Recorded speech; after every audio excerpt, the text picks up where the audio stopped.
公元222年闰6月，夷陵，一把大火从长江南岸的密林中腾起，火借风势，风助火威，连绵数十里的蜀军营寨瞬间化为一片火海。刘备5万精锐在这一夜之间灰飞烟灭。这位年过60旬的老皇帝从尸山血海中杀出一条生路，仓皇西逃，最终仅以身免，退守白帝城，从此一病不起。次年托孤于诸葛亮，带着无尽遗憾离开了人世。三国3大战役之一是刘备一生最惨痛的失败。官渡之战，曹操以弱胜强，奠定了北方霸业。赤壁之战，孙刘联军一把火烧出了3分天下。而夷陵之战这一把火，将蜀汉烧成了偏安一隅之地的残局。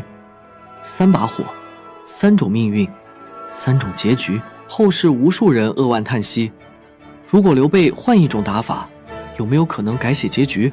这个问题，当你真正深入到夷陵之战的每一个战场细节中去，你会发现刘备也不是没想过变招，他试过了，每一条路都走不通。而那些事后诸葛亮们提出的解法，每一条都有刘备当时根本无法满足的前提条件。先说刘备为什么要打这一仗。建安24年，公元219年，关羽北伐襄樊，水淹七军，威震华夏。曹操一度动了迁都的念头，然而就在关羽锋芒最盛之际，孙权被蒙，吕蒙白衣渡江，偷袭荆州，关羽腹背受敌，兵败麦城，最终被斩。这一刀砍下去，砍掉了蜀汉江山半壁，荆州一失，诸葛亮隆中对跨有惊异的战略构想彻底落空，两路北伐变成了单腿蹦。更要命的是，关羽跟刘备的关系，恩若兄弟，寝则同床。杀关羽，让刘备情上无法割舍，礼上下不来台。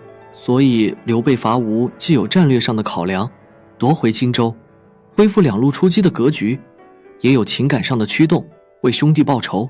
而这两股力量拧在一起，就形成了一个谁也拦不住的死局。此时刘备刚称帝，冠冕上新，可荆州就丢了。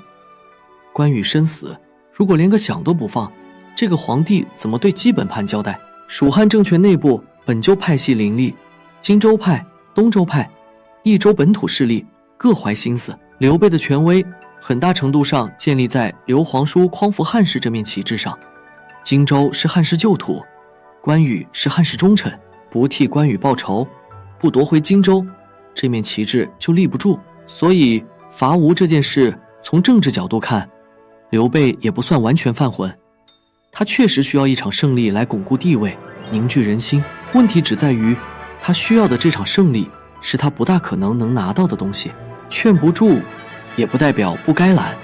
诸葛亮叹息说：“法孝之若在，则能治主上；令不东行，就复东行，必不轻危矣。”这话有2层意思。第一层，法正活着的话，或许能劝住刘备别打。第2层，即便劝不住，有法正跟着，也不至于败成这副惨样。赵云也劝了，说国贼是曹丕，不是孙权，应该先灭魏。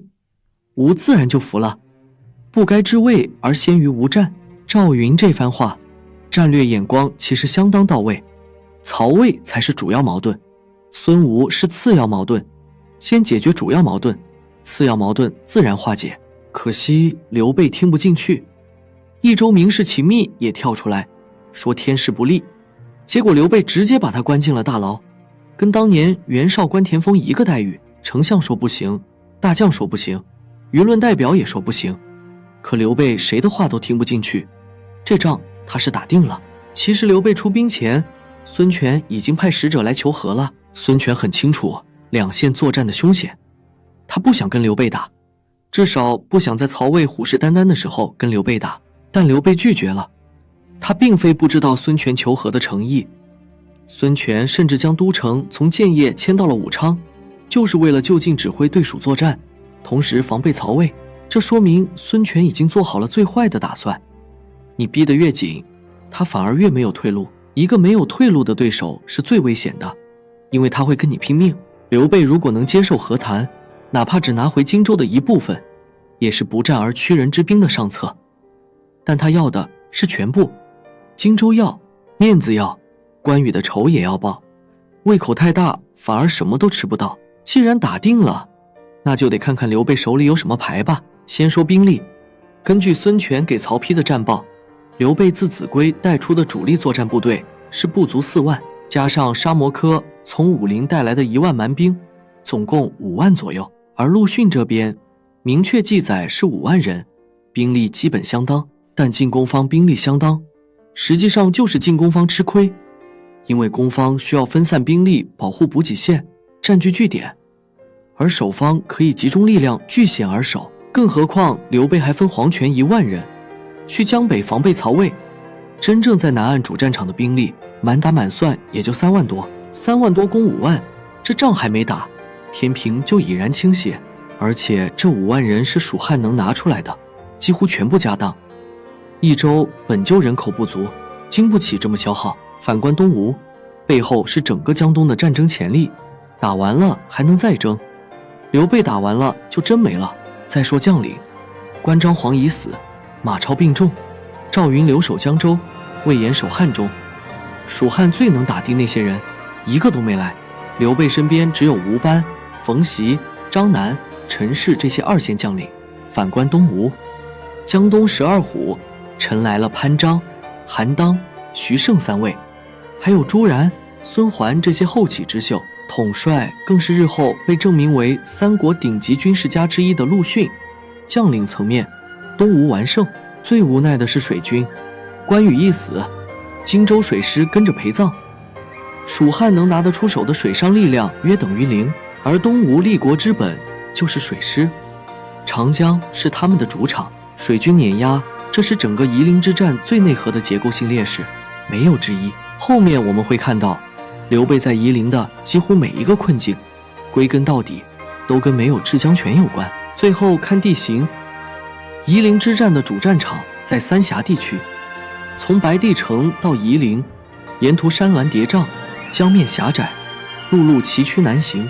从白帝城出发，沿长江东进，两岸是连绵不绝的崇山峻岭，道路沿着江边蜿蜒，最窄处只容1车通过，大军根本展不开。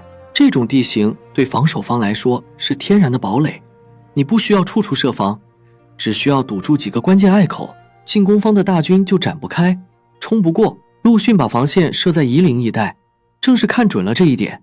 只要把你堵在三峡里面，你人多也没用，你补给线拉得老长，根本耗不起。你想打，我偏不打，你能拿我怎样？事情的发展也确实如此。刘备从白帝城出发，一路推进到夷陵，前半段其实打得很顺。张武元年7月出兵，到张武2年正月，半年时间就拿下了乌县、秭归，推进了数百里。但这一路推进之所以顺利，是因为这一段三峡还在蜀汉控制区内，吴军主动后撤，没有设防。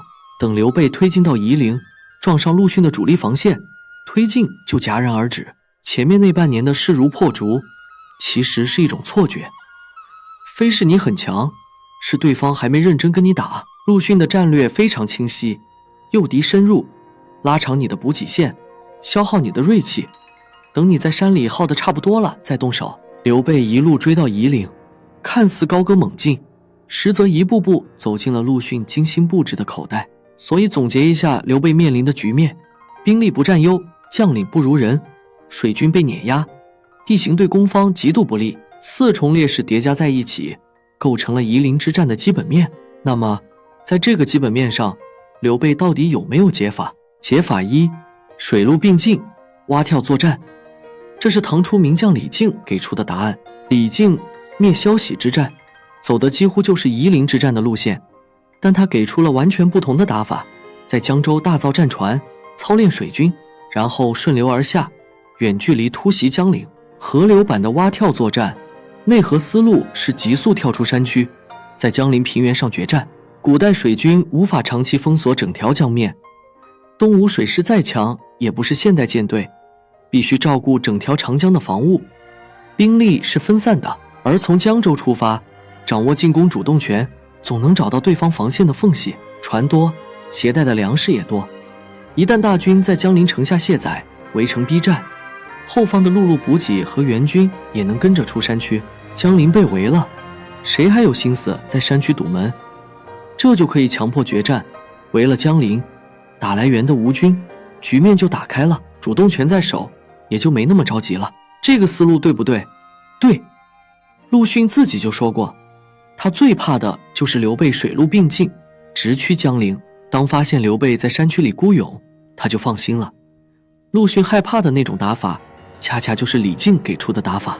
但问题在于，李靖能这么打，是因为他在战前花了大量时间在蜀地造船练兵，做了极其充分的准备。那些船用完一次就放水漂走了，只用一次，整个过程看着轻松愉快，算总账消耗极少。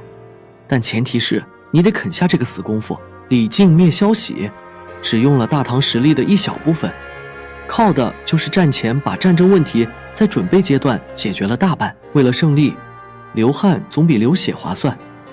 江州造船总比山道长期运粮打消耗战胜。事前重兵跃进江陵，吴军堵门的防线总得回援。好比二战装甲兵深远突击，敌人防线自然崩溃，没有去怕自己侧翼的道理。如果吴军能处处分兵，还能野战胜利，那这就不是伐吴了，是伐蜀。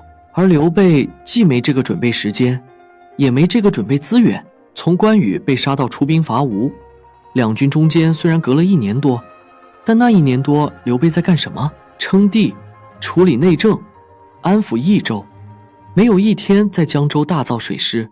退一步说，就算他想造，荆州水师的底子已经跟着关羽一起没了。从零开始建一支能跟东吴水军掰手腕的舰队，没有个3-5年根本不现实。王浚后来灭吴，在益州造船练兵花了多长时间？整整7年。刘备等不了那么久，也没有那个家底。所以水陆并进，蛙跳作战这条路的死结在于，理论上完美，但需要数年的战前准备。而刘备既没有做这个准备的时间，也没有做这个准备的资源。解法2，战略收缩，等曹丕下场。这是不少人的主张，打不动就别硬撑，退回秭归乃至永安，依托坚固城池防守，做长期对峙的姿态。你刘备退了，陆逊追不追？追的话补给线拉长，不追的话对峙就继续。而对峙时间一长，曹丕同孙权之间那层窗户纸迟早要捅破。孙权虽然向曹魏称臣，但在遣送太子为人质这件事上一拖再拖，不肯让步。曹丕要的可不是你孙权嘴上叫一声大哥，他要的是实质性的控制。这个矛盾不可调和，魏吴翻脸只是时间问题。一旦曹丕动手，孙权就得两线作战，到时候主动找刘备求和，割地退让，就是水到渠成的事。这个逻辑有没有道理？有。事实上，刘备很可能也在等曹丕出手。他占领秭归后，没有立即继续东进，反而先回了成都，就是在观望局势。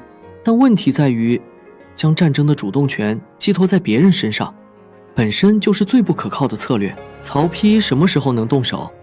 动手打谁？能打多大规模？这些全部在刘备的掌控之中。历史上，曹丕确实在夷陵之战后不到2个月就3路伐吴，但刘备败得太快，曹丕还没来得及出手，就大局已定。如果你说刘备应该再撑一撑等曹丕，那我问你，撑到什么时候？1个月、2个月，还是半年？刘备的补给线从白帝城一路拉到萧亭前线，几百里山路，每一粒粮食都是人备马驮运过去的。对峙越久，消耗越大，士气越低，而陆逊就在对面以逸待劳，等的就是你失老兵疲的那一天。更何况退兵这件事在军事上远比想象中危险。陆逊在发动总攻前说过一段话：备是华虏，更长事多，其军始急，思虑精专，未可干也。精筑已久，不得我变，兵疲一举，既不复生。犄角此寇，正在今日。刘备刚来的时候诡计多端，不能碰，现在待久了没招了。兵疲一举正是动手的时机。也就是说，刘备一旦露出退意或者松懈，陆逊立刻就会抓住机会。撤退本身就是个危险时刻，军队一旦开始后撤，纪律最容易崩溃，阵型最容易散乱。后来夷陵大火之后，刘备的水师其实还是成建制的，结果一退兵，乘机就战死。刘备自己跑路的时候都知道，走水路行不通，果断选择山地马拉松。所以战略收缩，等曹丕这条路的死结在于，理论上可行，但需要极强的战略定力以及对方的配合。退兵的窗口期稍纵即逝，一旦被陆逊捕捉到信号，就是灭顶之灾。孙权被迫在北线和刘备之间做出取舍，而曹魏的威胁远大于蜀汉，孙权大概率会选择对刘备让步，集中力量对付曹丕。这样一来，刘备不用打一场硬仗，就能拿回荆州的至少一部分。这就是孙子兵法说的不战而屈人之兵，善之善者也。可惜刘备选择了最差的路径，既没有打赢，也没有保存实力，反而将蜀汉最后的家底一把输光。但刘备做不到，不是他不知道该退，而是他退不了。他60多岁了，这是他最后一次亲征，身后是关羽的仇、张飞的仇、荆州的恨，满朝文武的期待。他如果退了，这些情绪往哪里放？他是皇帝，皇帝不能认输，政治上的包袱比军事上的困局更难挣脱。所以归根到底，夷陵之战，刘备有没有解法？有，但每一条解法都需要他放弃一些他不愿放弃的东西。水陆并进，需要放弃速战速决的幻想，花数年准备；战略收缩需要放弃帝王的面子和进攻的主动权；运动战需要放弃对军队的传统控制方式；强攻一道需要放弃对伤亡的顾虑。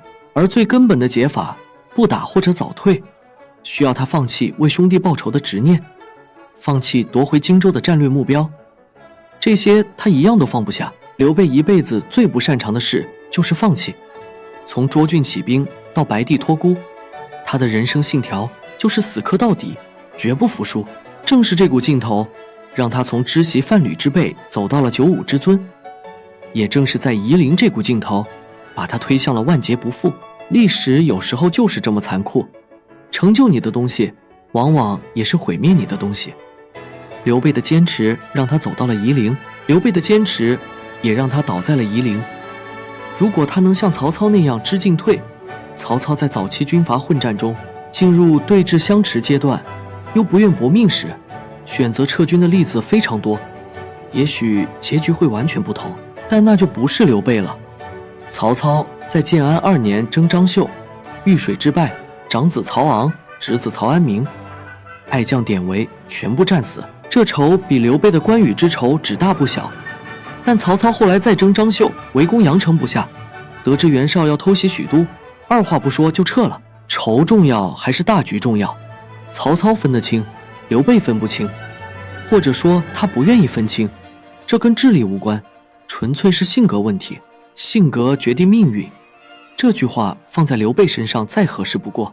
最后说一句题外话，夷陵之战后，黄权退路被断，无奈降位。有人建议刘备抓捕黄权家属，刘备说：“辜负黄权，权不复辜也。是我对不起黄权，不是黄权对不起我。”到了这一刻，这个打了败仗的老人反而展现出了比胜利时更令人动容的格局。也许刘备真正的问题从来就不是有没有解法，而是他这个人注定不会选择那些解法，因为他是刘备，不是孙权，不是曹操，不是任何一个会在该退的时候掉头就走的人。他是那个在长坂坡抛妻弃子也不肯丢下百姓的刘备，是那个在关羽死后执意东征的刘备，是那个临终前对诸葛亮说君可自取的刘备。这样的人，你让他怎么选？